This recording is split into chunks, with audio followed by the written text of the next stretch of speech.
Então, eu sou, na verdade, a dirigente, né? Eu ocupo o cargo de gestão no Sempre Mulher, já há algum tempo. E me ocupo também de outras coisas em função da equipe ser pequena. Eu sou de Porto Alegre mesmo.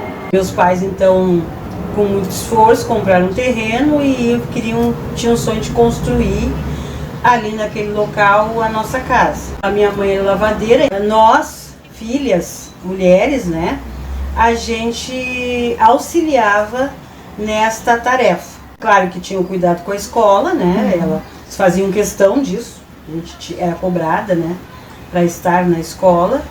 Eu fui então eu fiz esse meu estudo até um determinado período da vida. Chegou um determinado período, eu disse que não queria mais estudar. Aí a minha mãe disse, não, se tu não vais estudar, tu vais trabalhar. E foi assim que ela fez. Então eu fiquei dos meus 12 aos 17 anos, eu trabalhei numa casa de família. E a minha mãe já trabalhava ali, e a gente era levada para auxiliar também nas pequenas tarefas. E ali eu fui aprendendo a fazer o trabalho. E com determinado período eu assumi naquela casa ali, e a minha mãe foi para a mesma família na casa da irmã dessa pessoa. Aos 18 anos eu voltei a estudar, entendi que era importante, que era necessário. De missão fiz o ginásio, que também era do período, né? E posteriormente eu fui para o Instituto de Educação e fiz o 2º grau no Instituto de Educação, que hoje se chama nível médio. Paralelo a isso, eu consegui fazer um curso de auxiliar de enfermagem. Eu trabalhei 1 ano e meio no Hospital de Clínicas. Durante o período do curso, do desenrolar do curso, houve um concurso para trabalhar no Antigo Inampes. Eu fiz esse concurso, fui selecionada e 1 ano e meio depois eu fui chamada. Então, 1 ano depois eu já tinha trabalhado então, no Hospital de Clínicas e no ano seguinte, que foi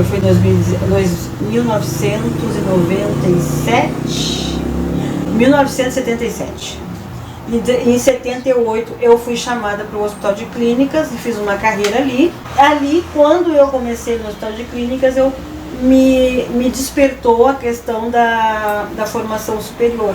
Eu tinha colocado em terceira opção o serviço social. Eu comecei a enfermagem, não sei, não me chamou a atenção, não me interessei, eu pedi para trocar para nutrição. Também no semestre seguinte eu saí e fui então para o serviço social, que era a terceira opção. Foi ali que eu me encontrei, foi ali que eu nunca tinha pensado, nem sabia como é que funcionava o serviço social, mas me interessei, achei que tinha a ver comigo.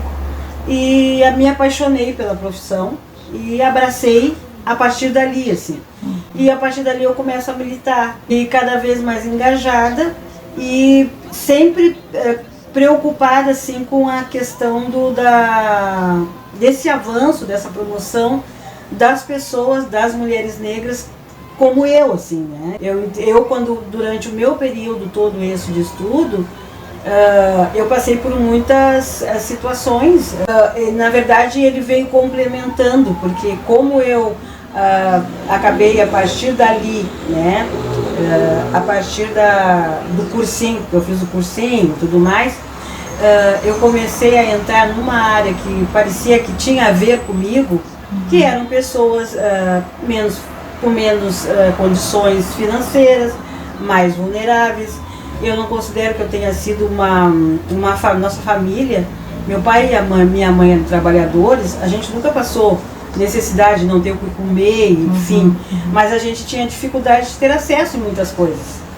Então eu entendi que ali era o meu caminho e ali eu poderia talvez contribuir um pouco, aprender para mim, enfim, enquanto pessoa, e também poder utilizar esse saber, digamos assim, de uma forma útil, de uma forma favorável, que pudesse, enfim, alavancar. E se eu tivesse que fazer escolha, eu escolheria de novo o serviço social, não tem dúvida nenhuma.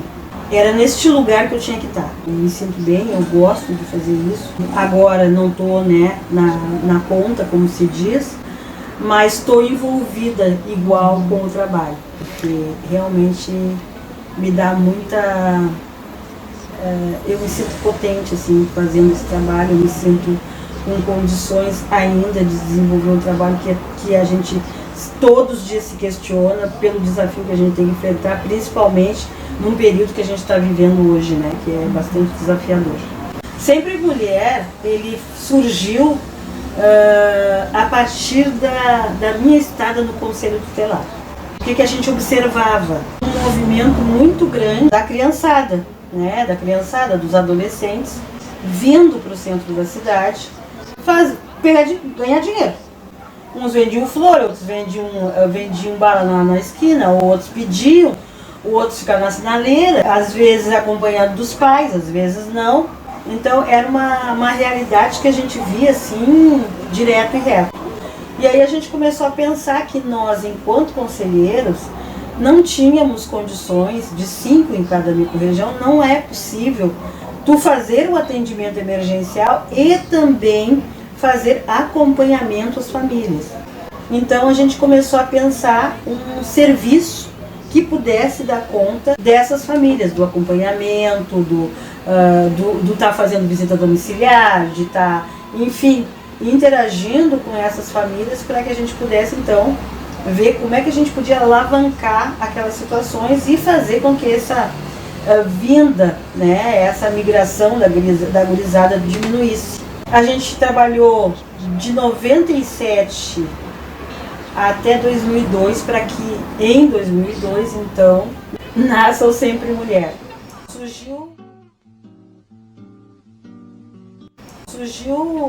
Sempre Mulher surge no Sarandi porque nós éramos 3 colegas que tinham muita afinidade, mas 2 eram daqui do bairro, nesta ponta aqui do Sarandi.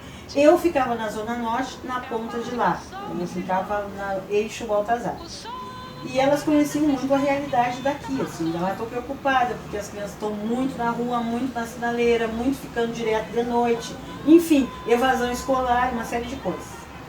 E isso nos fez pensar, então, num trabalho que pudesse, minimamente, pensar essa gurizada num espaço de proteção. Não posso parar. Essas crianças pudessem estar no espaço de proteção, no contrário do seu turno de escola. Essa discussão ela durou bastante, foi uma discussão densa, uma discussão que teve muitas idas e vindas, enfim. E nessas idas e vindas a gente acrescentou as nossas propostas ali, a questão de gênero e raça.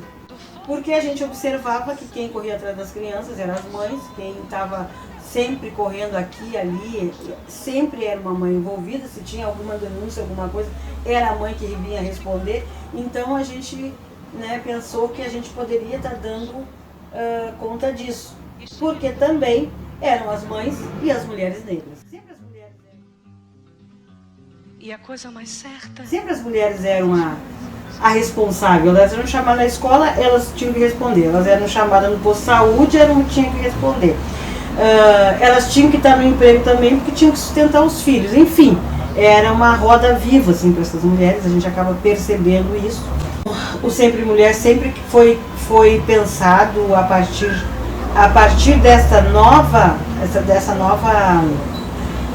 esse novo conceito que entra, né, para a questão para não só pensar a família, mas pensar a família e os seus recortes, que aí no caso nós pensamos nesses dois, gênero e raça, e ainda também tinha a questão da violência, né? Esse espaço aqui do Sarandi é um espaço onde tem um número significativo de homens que vivem no espaço carcerário. Em agosto de 2002, a gente tem então o estatuto e depois a gente também, a partir do estatuto que a gente já tinha confeccionado, a gente consegue o CNPJ também.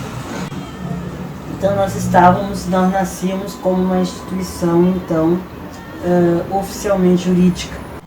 A partir disso a gente começou a trabalhar com cursos, formação, que era essa a nossa preocupação, assim, de que as mulheres... Não posso. De que as mulheres minimamente tivessem um lugar que elas pudessem ir trabalhar e considerando as suas características, né? Então a gente pensou que cabelo seria uma coisa interessante, né?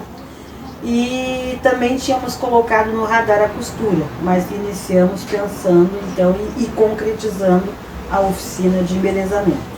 Eu acho que primeiro, para a gente poder pensar, né, nas pessoas com as quais a gente vai acolher, né, a gente tem que estar também muito bem, a gente tem que estar, né, pronta, a gente tem que estar tranquila, a gente tem que estar com as nossas coisas organizadas. Então eu acho que a gente tem que ter um espaço de trabalho que seja acolhedor, profissional, engajado e principalmente afetivo.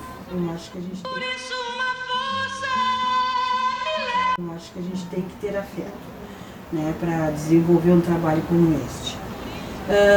A partir disso, a gente consegue, quando a gente se sente acolhida, a gente consegue acolher as pessoas melhor também, né? Então eu acho que, por isso que uma das coisas que isso sempre foi a nossa tônica de discussão, sempre foi uma coisa que sempre teve presente em algum momento, seja da nossa missão, seja dos nossos valores, seja do nosso, da nossa visão. A questão do acolhimento é extremamente importante para nós. Isso a gente pode poder mostrar para esses jovens as famílias que acessam e os jovens que acessam o serviço, que é possível ter uma outra possibilidade de escolha, né? Que se eu tenho hoje uma situação mais vulnerável, eu posso conhecer aqui, esse espaço pode ser um espaço onde pode se mostrar que tem outros caminhos a trilhar, que tem coisas outras para ver e outras coisas para fazer. E principalmente realizar sonhos, se preparar para realizar seus sonhos. Porque o sonho ele não cai do céu, o sonho ele tem que ser sonhado, ele tem que ser trabalhado, tá? Para a gente conseguir atingir esse objetivo. Então eu acho que para mim isso é projeto de vida. E esse projeto tem que ter esse planejamento, esse pensar, essa determinação. A gente precisa ter muita determinação para vencer todas as demandas que a gente enfrenta no dia a dia, principalmente o povo negro, as mulheres negras, principalmente, que são, na verdade, o carro-chefe praticamente das famílias, né? E elas também têm que dar o suporte para os seus filhos. Então eu acho que para a gente poder pensar num projeto de vida que seja diferente desse que nós temos atualmente, que essas pessoas buscam aqui, com as suas limitações, as suas faltas, que falta uma série de coisas, suas vulnerabilidades, que elas consigam vencer isso e que a gente possa ter sempre uma palavra de colocar para frente, dizer é possível se a gente lutar, é possível. Nós não somos. Por isso é que eu canto, não posso parar. Por isso essa voz